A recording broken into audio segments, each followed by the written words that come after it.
نبی کریم صلی اللہ علیہ وسلم نے فرمایا کہ جب بندہ جھوٹ بولتا ہے تو اس کے منہ کی بدبو کی وجہ سے فرشتے اس سے 1 میل دور ہو جاتے ہیں۔ یہ ترمذی شریف کی روایت ہے۔ رسول اللہ صلی اللہ علیہ وسلم نے فرمایا، اپنے باپ داداؤں کی قسم نہ کھایا کرو، اگر کسی کو قسم کھانی ہی ہو تو اللہ کے نام کی قسم کھاؤ ورنہ خاموش رہو۔ رسول اللہ صلی اللہ علیہ وسلم نے فرمایا، جب اللہ تعالیٰ کسی بندے کی موت کے لیے کسی زمین کا فیصلہ کر دیتا ہے تو وہاں اس کی کوئی حاجت پیدا کر دیتا ہے۔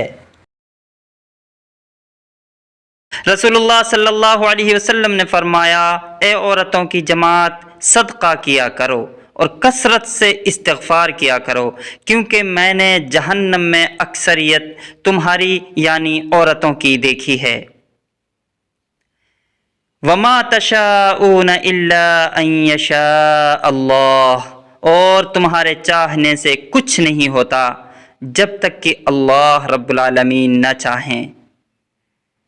حضور پاک صلی اللہ علیہ وسلم نے فرمایا، جس گھر میں کتے اور تصاویر ہوں اس گھر میں رحمت کے فرشتے داخل نہیں ہوتے۔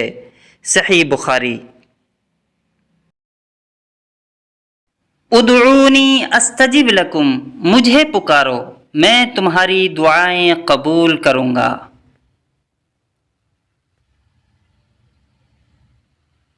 لم یلد ولم یولد، نہ اس کی کوئی اولاد ہے اور نہ وہ کسی کی اولاد۔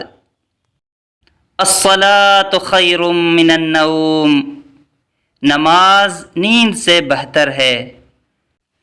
لا الہ الا انت سبحانک انی کنت من الظالمین، تیرے سوا کوئی معبود نہیں، تو پاک ہے، بے شک میں ہی قصوروار ہوں۔